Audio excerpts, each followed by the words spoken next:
Just like the Rothschilds in Europe, there are families who are ultra-wealthy in America. The wealth is so massive that it has spanned generations. One family owns a global hotel empire and installed a billionaire as state governor, while another dressed millions across dozens of countries through retail domination. Together, they've shaped American finance, hospitality, retail, politics, and culture for over a century. These families don't just have wealth, they wield genuine power over the American economy. In this video, we will discuss the families that secretly rule America. The Goldman Sachs family. Marcus Goldman was born in 1821 in Trappstadt, Bavaria, into a family that had nothing remarkable about it. His father was a farmer and cattle dealer. He arrived with no connections, no English, and no money to speak of. What he had was a willingness to work. In Philadelphia, he became a peddler, moving through the streets with a horse-drawn cart, selling whatever people would buy. By 1869, Marcus had saved enough to move to New York City. He opened a one-room office on Pine Street in Lower Manhattan and called it Marcus Goldman & Company. The business was simple. He bought promissory notes from merchants at a discount and sold them to banks for a small profit. Commercial paper, they called it. Marcus would walk the streets, tucking the notes into the band of his hat. There wasn't room for much else. In 1882, Marcus brought his son-in-law Samuel Sachs into the business. Samuel had married Marcus's daughter Louisa, and the match wasn't just romantic, it was strategic.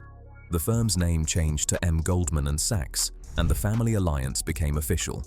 This wasn't unusual for the time. The firm grew quickly.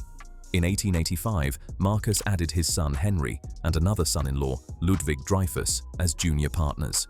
The name became Goldman Sachs & Company, and it stayed that way.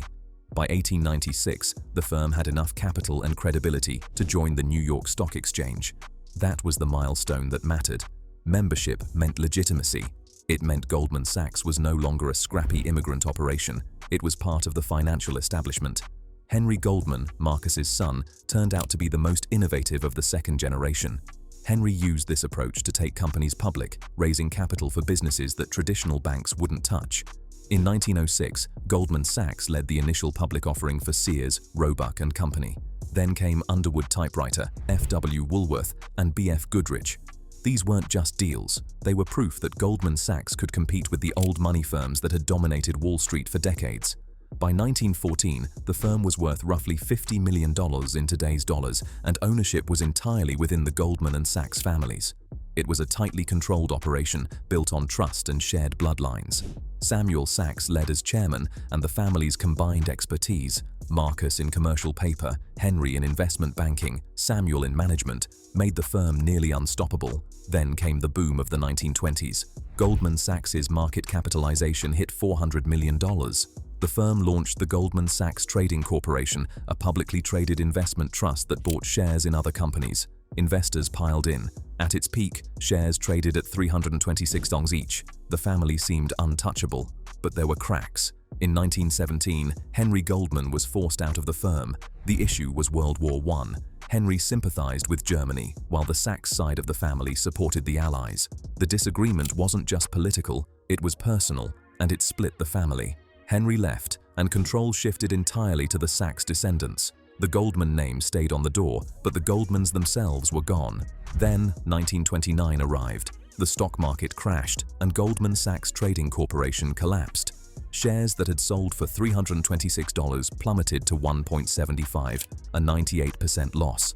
The firm's value dropped from $400 million to $40 million. In today's terms, that's a $4 billion wipeout. The family's fortune evaporated almost overnight. To survive, the firm needed fresh leadership and outside capital. In the 1930s, they brought in Sidney Weinberg, a man with no family connection to the Goldmans or Sachs. Weinberg rebuilt the firm, but the price was dilution. The family's ownership stake shrank with every new partner. By the 1950s, the firm was no longer a family business in any meaningful sense. The final break came in 1999. Goldman Sachs went public, and the IPO valued the firm at $33 billion. It was a triumph for the institution, but a funeral for the family. Of the 221 executives who held 60% of the shares, not one was named Goldman or Sachs. The families had been completely ousted from ownership. Today, Goldman Sachs has a market capitalization of $107 billion and annual revenue of $46.3 billion.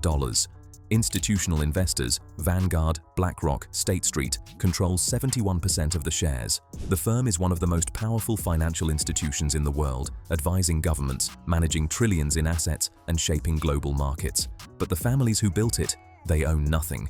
Paul J. Sachs, Samuel's son, became one of the most important figures in American art. He co-founded the Museum of Modern Art and served as associate director of Harvard's Fogg Art Museum. His classes trained an entire generation of museum directors.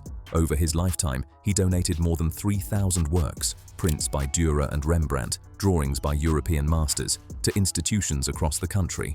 The Sachs name became synonymous with culture and education, not just finance. That's the Goldman Sachs story. Brilliant, wealthy, and completely ousted from their own empire. But the second family learned from that mistake. They built an empire and never let go. Here's how the Pritzkers did what the Goldman Sachs family couldn't. The Pritzker family. Nicholas J. Pritzker left Kiev in 1881 with the same story as thousands of other Jewish immigrants. No money, no English, and a belief that America offered something better than the life he was leaving behind. He enrolled at DePaul University College of Law, graduated, and began building a legal practice. Nicholas had 3 sons, Abram, Harry, and Jack. All 3 became lawyers, and in the early 1900s, they founded Pritzker and Pritzker. The firm divided labor efficiently. By the 1940s, the family had assembled a portfolio of industrial companies under an entity called the Marmon Group. The group eventually controlled 60 separate corporations, ranging from manufacturing to railcar leasing. The strategy was diversification. If one industry collapsed, the others would keep generating income. The Pritzkers didn't put all their resources into a single business and hope it worked. They spread risk across dozens of ventures, ensuring long-term survival regardless of economic conditions. But the real transformation came in 1957. Jay Pritzker, Abram's eldest son, and his brother Donald were looking for new opportunities when they came across a small hotel near Los Angeles International Airport. The property wasn't special, but the location was. Jay believed that business travelers needed high-quality hotels near major airports, places they could sleep, eat, and work without dealing with downtown traffic. He and Donald bought the property and called it Hyatt, naming it after the previous owner, Hyatt von Dane. By the time Donald Pritzker died in 1972, Hyatt was the 5th largest hotel chain in the world. Jay continued expanding, opening properties internationally and refining the brand. The family maintained full control, keeping Hyatt private even as competitors went public. That decision preserved their ownership, but also limited transparency.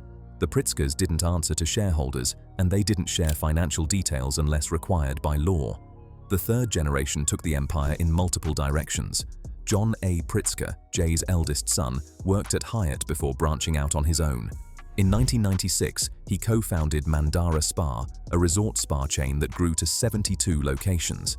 He later co-founded Commune Hotels, which merged with other boutique chains to form Two Roads Hospitality. By 2016, the company operated 97 hotels and generated $2.3 billion in annual revenue.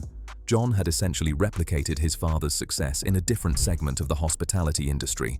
Penny Pritzker, Donald's daughter, took a different path. In 1987, she founded Classic Residence by Hyatt, later renamed VI, which developed upscale senior housing as an alternative to nursing homes. The business struggled initially, losing money for years, but Penny restructured operations and turned it profitable. In 1991, Jay appointed her to oversee the family's non-hotel real estate holdings, which grew into the Pritzker Realty Group. Penny later entered politics, serving as the 38th U.S. Secretary of Commerce under President Obama. Her appointment gave the family direct influence over federal economic policy. J.B. Pritzker, also Donald's son, became the most politically prominent member of the family. He co-founded the tech incubator 1871 in Chicago, played a key role in establishing the Illinois Venture Capital Association, and supported numerous entrepreneurial initiatives. But his biggest move came in 2018 when he ran for governor of Illinois. He won, becoming the state's 43rd governor and one of the wealthiest elected officials in U.S. history.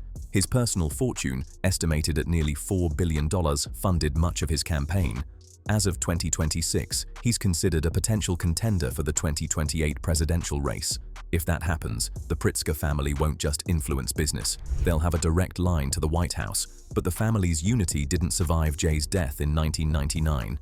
The estate triggered a series of lawsuits among the 11 cousins who stood to inherit. Some felt they'd been excluded from decision-making. Others disputed the valuation of assets held in the family trusts.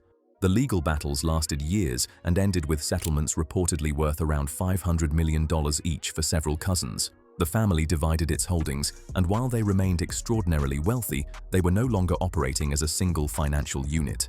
Today, individual family members control billions. Thomas Pritzker, Jay's son and current chairman of Hyatt, is worth approximately $6.7 billion. Anthony Pritzker manages about $4.4 billion. Gigi Pritzker, who runs a film production company, controls around $5.5 billion. Penny sits at roughly $4 billion, and JB, despite his political focus, holds nearly $3.9 billion. Collectively, the family's wealth reaches tens of billions, spread across Hyatt, private equity, venture capital, and real estate. Their philanthropic footprint is equally vast. The Pritzker Architecture Prize, established in 1979, is considered the Nobel Prize of Architecture. The family has endowed the University of Chicago's Pritzker School of Medicine and Northwestern's Pritzker School of Law. They've donated to UCLA, the Art Institute of Chicago, and numerous cultural institutions. The Jay Pritzker Pavilion in Chicago's Millennium Park is a permanent monument to the family's influence on the city. The Pritzkers didn't just build wealth, they embedded themselves in American infrastructure. Their hotels house business travelers and tourists. Their political donations shape elections. Their philanthropic contributions fund education and culture. And unlike the Goldman Sachs family, the Pritzkers still control what they built. The wealth didn't slip away. It grew, diversified, and passed to the next generation intact. So that's hotels, politics, and billions secured across generations. But the third family took a different route. They didn't diversify into dozens of industries. They picked one and dominated it completely. Here's the Fisher family's retail takeover, the Fisher family. Donald Fisher was born in 1928 in San Francisco, the son of a cabinet maker. His father, Sidney Fisher, ran a mill and cabinet-making business called L&E Emanuel Incorporated.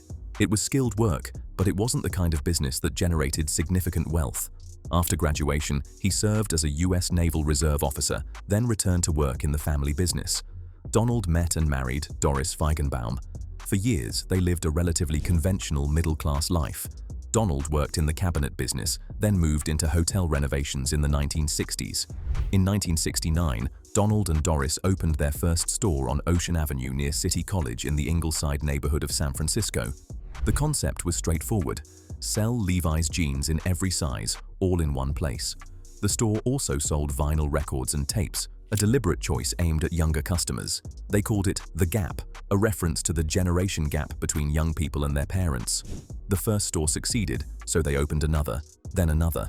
By 1972, the Fishers had multiple locations, and they made a decision that set them apart from competitors. They introduced the Gap label, making their store name the brand itself. Other retailers sold third-party brands, but Gap sold Gap. It was the first retail chain to do this, and it fundamentally changed their business model. They weren't just distributors, they controlled the product. In 1973, Gap went public. The IPO raised capital, and the Fishers used it to expand aggressively. Within a few years, they had dozens of stores across California, then hundreds across the country. By the 1980s, the Fishers were looking for ways to diversify. In 1983, they acquired Banana Republic, a small mail-order catalog company that sold safari-themed clothing. The original concept was niche, almost gimmicky, but the Fishers saw potential. They repositioned the brand, dropped the safari theme, and turned it into an upscale casual wear line. Banana Republic became Gap's premium offering, targeting customers willing to pay more for better materials and tailoring. Then came Old Navy. Launched in 1994, Old Navy was Gap's discount brand, aimed at budget-conscious families. The stores were larger, the prices lower, and the clothing more basic. Old Navy hit $1 billion in sales within 4 years, faster than any retail brand in history at the time. The success wasn't accidental. Gap had identified a segment of the market that wanted affordable, fashionable clothing without the premium pricing. Old Navy filled that gap, literally. The multi-brand strategy gave Gap Inc. control over multiple price points and customer demographics. Gap served the middle market, Banana Republic captured the upscale segment, and Old Navy dominated the budget tier. Later, they added Athleta, an activewear brand aimed at women. Doris Fisher played a quieter but equally important role. While Donald ran the business, Doris built one of the most significant contemporary art collections in the United States. She collected works by Andy Warhol, Ellsworth Kelly, Richard Serra, and Alexander Calder. The collection wasn't just for personal enjoyment. Doris loaned pieces to museums and made substantial donations to cultural institutions, particularly the San Francisco Museum of Modern Art. Donald died in 2009, leaving the company to the second generation. The three Fisher sons, Robert, William, and John, had all been involved in the business for years.